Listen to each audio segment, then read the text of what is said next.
Hello students, good morning to all of you. आज हम लोग पढ़ेंगे ज्योग्राफी क्लास 5 का। और हम लोग पिछले क्लास में लैटिट्यूड्स तक पढ़े थे, जिनको पैरेलल्स भी कहा जाता है, और इसका सबसे फेमस और अच्छा एग्जांपल इक्वेटर है। आज हम लोग पढ़ेंगे लॉन्गिट्यूड्स के बारे में। तो शुरू करते हैं। Longitudes are imaginary lines, circular lines running through the North Pole and the South Pole। तो इसका क्या मतलब है? लॉन्गिट्यूड्स जो होते हैं वो एक इमेजिनरी लाइन है। इमेजिनरी मतलब काल्पनिक, ठीक है, जो वास्तविक में एग्जिस्ट नहीं करते हैं, ठीक है, अवास्तविक इनको बोलते हैं हम लोग। तो वो इमेजिनरी सर्कुलर लाइन्स हैं, अराउंड द अर्थ वो मूव करते हैं। और ये इनका डायरेक्शन क्या होता है? नॉर्थ पोल से साउथ पोल। जैसे कि आपका इक्वेटर का ईस्ट टू वेस्ट या वेस्ट टू ईस्ट होता है, वैसे ही लॉन्गिट्यूड्स का ऊपर से नीचे north pole to south pole होता है। चलिए अब हम आगे बढ़ते हैं। They are also called meridians, और इसको हम लोग मेरिडियंस भी कहते हैं। जैसे कि हम लोग लैटिट्यूड्स को पैरेलल्स बोलते हैं, वैसे लॉन्गिट्यूड्स को मेरिडियंस कहा जाता है, ठीक है। These longitudes have been numbered from 0 degree to 180 degrees on both sides of the 0 degree meridian। अब इसका क्या मतलब है कि जो लॉन्गिट्यूड्स होते हैं इनको 0 से लेकर के 180 डिग्रीज तक नंबर किया जाता है। मतलब हर डिग्री पे एक लॉन्गिट्यूड, ठीक है। तो 0 से लेकर 180 डिग्री तक आपको दोनों साइड मिलते हैं। मतलब ये आपको ईस्ट के साइड भी मिल जाएंगे और वेस्ट के साइड भी मिल जाएंगे। तो दोनों साइड 180 डिग्री मिला के 360 पूरा हम लोग का ग्लोब हो जाता है, 360 डिग्री। तो ये पूरा 360 डिग्री हर एक डिग्री पे एक मेरिडियन होता है, ठीक है। टोटल इनका नंबर होता है 361। आप लोग पूछेंगे 180 डिग्री तो 360 डिग्री होता है, 361 क्यों? तो 361 इसलिए क्योंकि 1 से 180 डिग्री और ईस्ट, और फिर 1 डिग्री से 180 डिग्री वेस्ट। तो ये तो हो गया 360 डिग्री, प्लस एक 0 डिग्री मेरिडियन भी होता है, ये 0 डिग्री। तो इसको मिला के 361 डिग्री टोटल हो गया। मतलब 360 डिग्री है, लेकिन उसमें मेरिडियंस जो होते हैं उनका नंबर जो है वो 361 है। चलिए अब आगे बढ़ते हैं। The 0 degree meridian known as prime meridian which runs through Greenwich near London. तो 0 डिग्री जो मेरिडियन होता है उसको प्राइम मेरिडियन भी कहा जाता है, जो कि ग्रीनविच से होके गुजरता है। ये ग्रीनविच क्या है? ये ग्रीनविच एक जगह है लंदन के पास। लंदन क्या है? यूके का कैपिटल है, ठीक है, जिसको इंग्लैंड भी हम लोग बोलते हैं, ठीक है। उसका कैपिटल है लंदन, और वहाँ पे उसी के पास एक जगह है ग्रीनविच यूके में, जहाँ से ये 0 डिग्री होके गुजरता है, ठीक है। उसको हम लोग बोलते हैं प्राइम मेरिडियन, ठीक है। उसी के हिसाब से फिर हम लोग जो है किसी भी जगह का ये इसका इम्पोर्टेंस एक बहुत ज़्यादा ये है कि इसके हिसाब से हम लोग जो है अलग अलग जगह का टाइम बदल जाता है। जैसे हम लोग को पता है कि हर जगह एक ही टाइम पे दिन और रात नहीं होता, ठीक है, अलग अलग टाइम पे होता है। तो वो इस लॉन्गिट्यूड पे डिपेंड करता है कि वो कितने डिग्री लॉन्गिट्यूड पे कोई जगह पड़ रहा है, उसके हिसाब से टाइम चेंज होता है। ये सब हायर क्लास में आप लोग बढ़ जाएंगे तो अच्छे से आप लोग को समझाया जाएगा। अभी बस इतना जानिए कि इनको जो है प्राइम मेरिडियन कहा जाता है, जो कि ग्रीनविच से गुजरता है, जो कि है लंदन के पास। चलिए आगे बढ़ते हैं। It divides the earth into 2 parts, eastern hemisphere and western hemisphere. जैसे कि इक्वेटर को हम लोग को पता है, वो भी अर्थ को 2 भाग में बांटता है, नॉर्दर्न हेमिस्फेयर और साउदर्न हेमिस्फेयर। उसी तरह जो हम लोग का प्राइम मेरिडियन है वो धरती को 2 भाग में बांटता है, एक ईस्टर्न हेमिस्फेयर, एक वेस्टर्न हेमिस्फेयर, ठीक है। तो आप ये बताइए कि हमारा जो भारत है, हमारा देश इंडिया, वो कौन से हेमिस्फेयर में आएगा? ईस्टर्न हेमिस्फेयर में आएगा या वेस्टर्न हेमिस्फेयर में आएगा? आप लोग जब मैप देखिएगा, ठीक है, एटलस वगैरह, तो उसमें पूरे वर्ल्ड का जो मैप देखिएगा, या फिर आप ग्लोब पे भी देख सकते हैं, तो वहाँ पे जो लंदन से एक लाइन होके गुजरता है 0 डिग्री, उसमें मेंशन किया रहता है प्राइम मेरिडियन। तो उसको आप देखिएगा तो आपको समझ में आएगा कि इंडिया जो है उसके ईस्टर्न साइड पे लाई करता है, ठीक है, ईस्टर्न साइड पे लाई करता है, इसलिए इंडिया जो है वो ईस्टर्न हेमिस्फीयर में आता है, ठीक है। और प्राइम मेरिडियन से जो कंट्रीज़ वेस्ट में लाई करेंगे वो वेस्टर्न हेमिस्फीयर में आएंगे। अब आगे बढ़ते हैं। The lines of latitude and longitude together on the earth surface form a criss cross pattern known as grid और ग्रेटिक्यूल। अब इसका क्या मतलब है कि जो लैटीट्यूड्स और लॉन्गिट्यूड्स हैं वो धरती की सरफेस एक दूसरे को क्रिस क्रॉस पैटर्न में काटते हैं। क्रिस क्रॉस का मतलब क्या होता है, आड़ा तिरछा जिसको हम लोग बोलते हैं, उस पैटर्न में एक दूसरे को काटते हैं। ठीक है, ऐसे ऐसे ऐसे ऐसे वो गुजर जाता है, तो इस तरह एक दूसरे को वो काटते हैं। ठीक है, तो ये आड़ा तिरछा इसको क्रिस क्रॉस कहा जाता है। तो नोन एज ग्रिड और ग्रेटिक्यूल्स, तो इसमें जो ग्रिड बनता है, ठीक है, क्रिस क्रॉस पैटर्न से, उसको हम लोग ग्रिड और ग्रेटिक्यूल्स बोलते हैं। ठीक है, आपको बढ़िया से समझाता हूँ।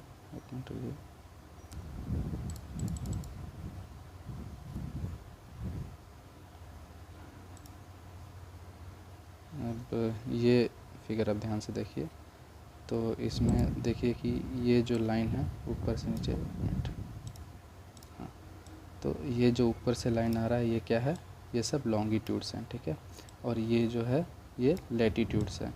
तो ये एक दूसरे को क्रिस क्रॉस पैटर्न में काट रहे हैं।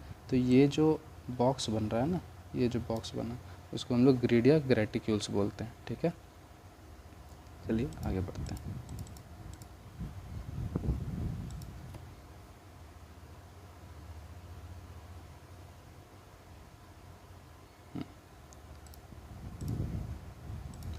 अब आते हैं, this helps to locate the exact position of a place. तो ये जो ग्रिड और ग्रेटिक्यूल का काम क्या है, ये हम लोग को एग्जैक्ट किसी चीज़ का पोजीशन बता सकती है। मतलब वो कोई चीज़ कहाँ पर है, ठीक है, उसका स्थान बता सकती है किसी चीज़ का, तो उस चीज़ में हम लोग को ये हेल्प करता है। ठीक है, अब आते हैं मैप्स के ऊपर। Maps are drawings of the earth surface or a part of it on a flat surface. तो मैप्स क्या होता है, एक इसको चित्रकारी कह सकते हैं। ठीक है, तो एक चित्र, मैप्स क्या होता है, एक चित्रकारी होता है, चित्र होता है किसका, अर्थ सरफेस पे, अर्थ सरफेस का, जो कि एक फ्लैट सरफेस पे गया था, एक आप फ्लैट सतह पे किया जाता है। ठीक है, तो उसको हम लोग बोलते हैं मैप्स। ठीक है, तो अर्थ का जो पूरा एक ड्राइंग जो है, किसी आप अगर फ्लैट सतह पे बनाइएगा, ठीक है, तो उसको हम लोग मैप्स कहेंगे। ठीक है, the person who makes maps is called cartographer. तो इसको क्या बोलते हैं हम लोग, सॉरी, कार्टोग्राफर कहते हैं। जो लोग मैप्स बनाते हैं उनको हम लोग कार्टोग्राफर कहते हैं, और जो इस मैप बनाने के काम को हम लोग कार्टोग्राफी कहते हैं। ठीक है, ये आगे बढ़ते हैं।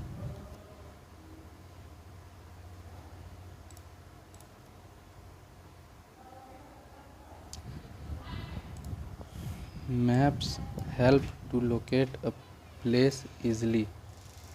तो मैप्स क्या करते हैं, मैप्स का काम क्या है कि किसी भी प्लेस को हम लोग को आसानी से लोकेट करने में मदद करता है। ठीक है, कि वो कोई चीज़ जो है वो किस जगह पर है। ठीक है, अब आते हैं अगला सेंटेंस पढ़ते हैं। Area maps help to locate a place in an area.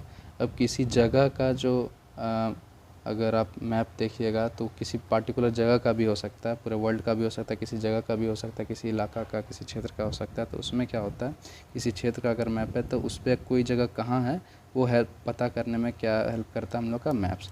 तो मैप्स का बहुत बड़ा रोल है। Similarly city maps and road maps are useful to tourist who are new to a particular place. अब इसका क्या मतलब है, इसका मतलब यह है कि जो सिटी मैप्स होते हैं, जो किसी शहर के मैप होते हैं, ठीक है, या फिर रोड मैप्स, तो वो क्या करते हैं, जो हमारे पर्यटक होते हैं, जो बाहर से हमारे देश घूमने आते हैं, उन्हें यहाँ। चलिए अब आगे बढ़ते हैं, तो हम लोग पढ़ेंगे सिंबल्स के बारे में। तो सिंबल्स एंड साइंस, यहाँ पे symbols and sign are used for representing capitals, cities, airports, police stations, post office, schools, hospitals etcetera. तो इसका क्या मतलब है कि सिंबल्स और साइंस जो होते हैं, इसको हिंदी में प्रतीक या संकेत कह सकते हैं। ठीक है, तो उसका यूज़ कहाँ किया जाता है, उसका यूज़ किया जाता है अलग अलग चीज़ों को डिनोट करने में, ठीक है, मतलब उसके बारे में बताने में कि उस जगह पे क्या चीज़ है। जैसे मैप वगैरह अगर हम लोग देखेंगे, ठीक है, तो उसमें बहुत सारे स्टेट के अलग अलग कैपिटल रहेंगे, ठीक है, वो किसी सिटी का कोई जगह हो सकता है कि सिटी में पुलिस स्टेशन कहाँ है, हॉस्पिटल्स कहाँ हैं, तो वहाँ पे हर जगह लिखना पॉसिबल नहीं है कि यहाँ पे हॉस्पिटल है। तो उसके लिए हम लोग क्या करते हैं, सिंबल्स का यूज़ करते हैं, ठीक है, ताकि वो उस पिक्चर से हमें पता चल जाए कि उस जगह पे क्या चीज़ है।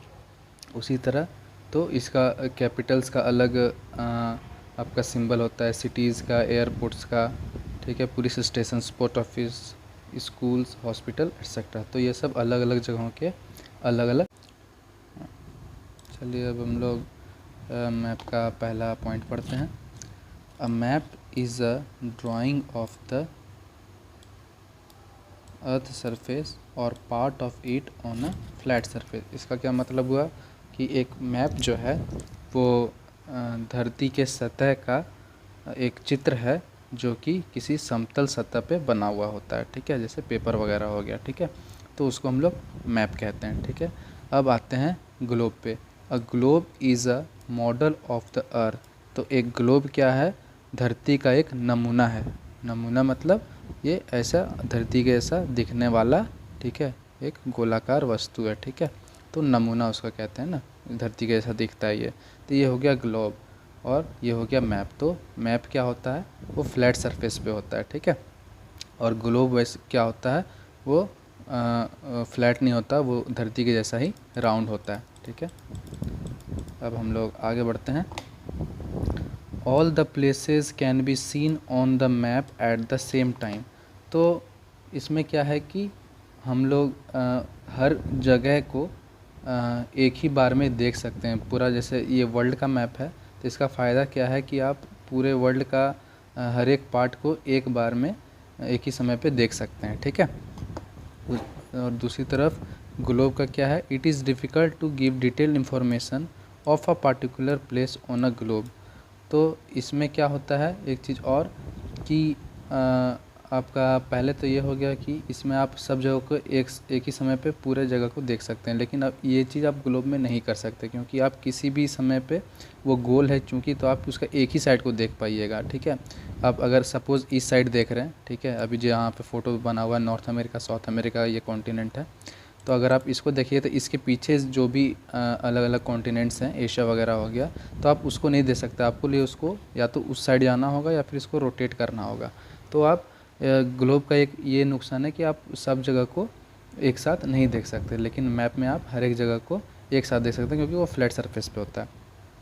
और यहाँ पे क्या है, एक नुकसान और है ग्लोब का कि ये जो ग्लोब है उसको उसमें हर एक चीज़ का डिटेल इन्फॉर्मेशन नहीं दिया जा सकता अलग अलग प्लेस का, क्योंकि वर्ल्ड में बहुत सारे प्लेसेस हैं, बहुत सारे कंट्रीज़ हैं, बहुत सारे उसके कैपिटल्स हैं। तो कुछ कंट्रीज़ बहुत छोटे हैं, अगर बहुत छोटे को अगर हम लोग उसमें बड़ा करके दिखाएंगे तो फिर बड़े कंट्रीज़ के लिए जगह नहीं बचेगा, और वाइस वर्सा कि अगर बड़े कंट्रीज़ को हम लोग दिखाते हैं तो बहुत सारे जो छोटे छोटे कंट्रीज़ हैं उनके बारे में हम लोग डिटेल में नहीं बता सकते, ठीक है।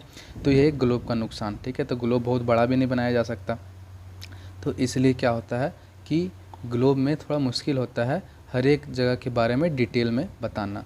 और उसी दूसरी तरफ मैप जो है, हम लोग मैप देखें जो उसका अलग अलग टाइप होता है, शहर का भी मैप होता है, रोड का मैप होता है, किसी स्टेट का भी मैप हो सकता है, किसी कंट्री का भी हो सकता है और पूरे वर्ल्ड का भी हो सकता है। तो अगर हम लोग किसी को किसी छोटे चीज़ को जानना, किसी छोटे कंट्री के बारे में देखना है तो हम लोग उस कंट्री का मैप देख सकते हैं, तो उसमें हम लोग को डिटेल में पता चल जाएगा, ठीक है। लेकिन ये चीज़ हम लोग ग्लोब में नहीं कर सकते। अब हम लोग देखते हैं तीसरे पॉइंट के बारे में। A map can be easily carried around and packed in a small space. तो मैप का एक और क्या फ़ायदा है यहाँ पे कि मैप को हम लोग ईज़िली जो है वो कैरी कर सकते हैं, मतलब आराम से अपने साथ मोड़ के कहीं भी ले जा सकते हैं, क्योंकि वो बहुत हल्का होता है और पतला होता है, तो उसको फोल्ड कर सकते हैं, या तो प्लास्टिक के ऊपर होता है या फिर पेपर के ऊपर होता है, तो हम लोग उसको आराम से फोल्ड करके कहीं भी ले जा सकते हैं और उसको आराम से हम लोग मोड़ के किसी छोटे जगह पे रख सकते हैं। लेकिन ग्लोब जो है वो डिफ़िकल्ट होता है कैरी करने में, क्यों? क्योंकि वो सॉलिड होता है, रिजिड होता है, उसको हम लोग मोड़ वोड़ नहीं सकते, ठीक है। और बड़ा भी होता है कंपैरिजन वाइज मैप से, तो इसलिए हम लोग को उसको कैरी करके नहीं ले आ सकते कहीं भी आसानी से, ठीक है। छोटे ग्लोब्स भी आते हैं, लेकिन वो ग्लोब्स इतने, अगर वो ग्लोब छोटा रहेगा तो जाहिर सा बात है उसमें इन्फॉर्मेशन और कम रहेगा, तो वो किसी। तो अब हम लोग देखते हैं नेक्स्ट लाइन पढ़ते हैं हम लोग, ठीक है। तो without maps we would not have known how our country looks. तो हम लोग मैप के बिना ये नहीं जान पाते कि एक्चुअली हम लोग का कंट्री जो है वो कैसा दिखता है, ठीक है। तो मैप में हम लोग को पता है, हम लोग अलग अलग कंट्री के मैप को देखते हैं, ठीक है। जैसे हम लोग का कंट्री का भी मैप जो है वो हम लोग कई बार देखे होंगे, तो उससे हम लोग को पता चलता है कि हमारा कंट्री दिखता कैसा है।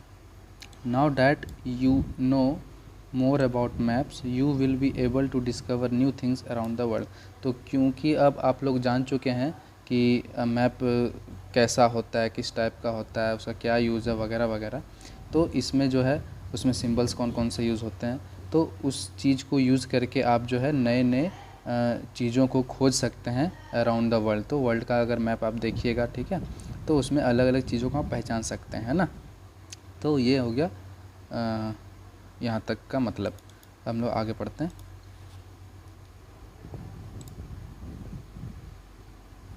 तो अब आते हैं टाइप्स ऑफ मैप्स। तो अब देखिए मैप्स का टाइप क्या क्या होता है, ठीक है। तो मैप्स जो होते हैं वो 3 टाइप के होते हैं। पहला हो गया आपका फिज़िकल मैप। तो फिज़िकल मैप में क्या है, it depicts the physical features such as mountain, seas, river, lakes, plateaus and coastal plains. तो ये फिजिकल मैप क्या होता है, वो जो है फिजिकल मैप जो होता है वो अलग अलग फीचर्स को डिनोट करता है, दिखाता है, दर्शाता है, ठीक है। डिपिक्ट्स मतलब दर्शाना होता है। तो अलग अलग फीचर्स मतलब भू आकृति, जैसे कि आपका माउंटेन्स हो गया, ठीक है, जैसे पहाड़ हो गया, समुंदर हो गया, ठीक है, आपका नदी हो गया, झील हो गया, पठार हो गया, और आपका समुद्री किनारे के जो मैदान हैं वो सब हो गए। तो ये सब जो है फिजिकल मैप में दिखाया जाता है, ठीक है। आप लोग देख सकते हैं यहाँ पे। तो ये जो आपको दिख रहा है ये है फिज़िकल मैप, है ना, इसमें आपको जो दिखाई दे रहा है। तो इसमें देखिए ये जो है ये ग्रीन वाला जो पोर्शन है वो सब प्लेन इसमें डिनोट किया गया, प्लेन एरिया जो होते हैं, ठीक है, वो होते हैं आपको वो दिखाया गया। और फिर उसके बाद हो गया ये आपका जो बीच वाला एरिया है, ठीक है, येलो कलर का थोड़ा दिख रहा है, वो है आपका प्लेटोज़, है ना। और फिर ये जो रेड एरिया है वो हो गया आपका माउंटेन, ठीक है। तो ये अलग अलग चीज़ है। तो इसमें फिजिकल फीचर्स जो होते हैं वो दिखाए जाते हैं, ठीक है। अलग अलग भू आकृतियों को दिखाया जाता है फिजिकल मैप में। इसमें कोई अलग अलग स्टेट और कैपिटल्स वगैरह नहीं दिखाए जाते। हम लोग आगे बढ़ते हैं। पॉलिटिकल मैप पे आते हैं। Political map it depicts the international boundaries, Capitals, cities, states and other important places. तो पॉलिटिकल मैप में क्या होता है कि इसमें दर्शाया जाता है अंतर्राष्ट्रीय जो सीमाएं होती हैं, अलग अलग देश के जो बॉर्डर्स होते हैं, ठीक है, जैसे इंडिया का बॉर्डर, इंडिया पाकिस्तान बॉर्डर, तो उस चीज़ को डिनोट करता है पॉलिटिकल मैप। उसमें अलग अलग स्टेट के और अलग अलग देश के बाउंड्रीज़ होते हैं, ठीक है। कैपिटल्स का होते हैं, सिटीज़ का हो सकता है, स्टेट्स का हो सकता है, और ऐसे ही अन्य जो है इम्पोर्टेंट प्लेसेस जो ज़रूरी जगह हैं उनका बाउंड्रीज़ वगैरह दिखाया जाता है, या फिर वो सब प्लेसेस दिखाए जाते हैं, ठीक है, जैसे कि आप इसमें देख सकते हैं। तो ये क्या है, एक पॉलिटिकल मैप है। ये हो गया फिज़िकल मैप है इंडिया का, ये है पॉलिटिकल मैप। तो अंतर आप देख रहे हैं, इसमें अंतर क्या है कि इसमें हर स्टेट का बाउंड्री दिखाया हुआ है ना, अलग अलग स्टेट, कौन सा स्टेट कहाँ पर है। जैसे ये हम लोग का झारखंड हो गया जहाँ पे हम लोग रहते हैं, ठीक है। तो ये हम लोग का स्टेट का बाउंड्री है, आप देख सकते हैं, ठीक है। आप लोग को जूम करके दिखा देता हूँ।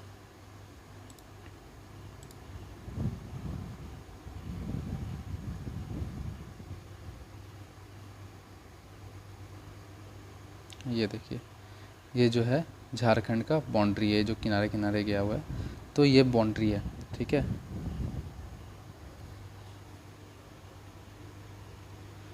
तो ये आप आपको अंतर दिख गया कि एक फिजिकल मैप में और एक पॉलिटिकल मैप में क्या अंतर होता है। इसमें बहुत सारे अलग अलग स्टेट के बाउंड्रीज भी हैं। ये इंडिया का भी बाउंड्री है, इंडिया पाकिस्तान है, इधर चाइना है आपका, है ना। तो ये इंडिया और चाइना का बॉर्डर हो गया, इधर म्यांमार हो गया, इधर बांग्लादेश हो गया। तो ये सब इंटरनेशनल बाउंड्रीज भी है इसमें और स्टेट बाउंड्रीज भी हैं, ठीक है।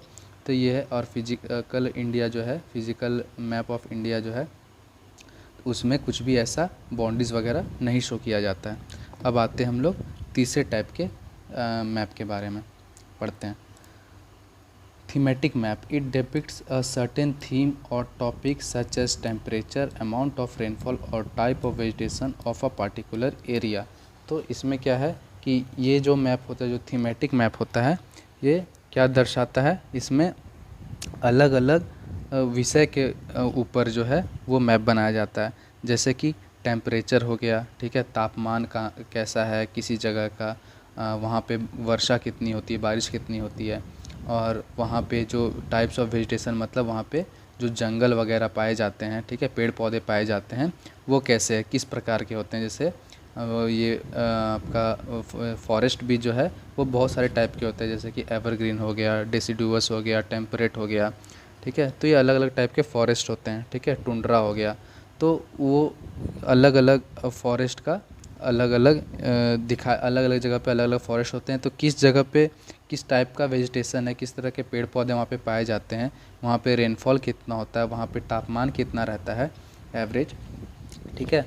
तो उस जगह का ये जो है बताता है कौन सा मैप, थीमेटिक मैप जो होता है वो इन सब चीज़ों के बारे में बताता है, ठीक है।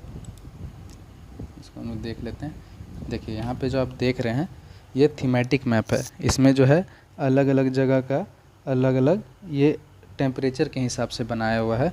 तो जो ज़्यादा डार्क कलर होगा वहाँ पे टेम्परेचर ज़्यादा रहेगा, और जहाँ पे टेम्परेचर कम होगा उसका रंग फीका होगा। जैसे कि आप देख सकते हैं जम्मू कश्मीर में हम लोग को पता है बहुत ठंड पड़ता है, तो वो लगभग सफ़ेद जैसा दिखाया गया उसको, क्योंकि वहाँ पे टेम्परेचर बहुत कम होता है। और जिस जिस जगह पे जैसे राजस्थान वगैरह होगा जहाँ पे टेम्परेचर ज़्यादा होता है तो उसको डार्क कलर में दिखाया गया, ठीक है। तो ये अलग अलग तरह से दिखाया जाता है कि वहाँ पे अलग अलग चीज़ जो है वो किस तरह से हैं, ठीक है। टेम्परेचर कहाँ पे कितना है, ठीक है, रेनफॉल कितना है, और पेड़ पौधे वहाँ पे कैसे पाए जाते हैं। तो ये हो गया थीमेटिक मैप का यूज़। तो आज हम लोगों ने जो भी पढ़ा, ठीक है, अब हम लोग इससे आगे जो है नेक्स्ट क्लास में पढ़ेंगे, ठीक है। अभी तक के लिए इतना आप लोग रिवाइज़ कीजिए बढ़िया से, ठीक है। और इसके बाद हम लोग नेक्स्ट क्लास में पढ़ेंगे। Thank you.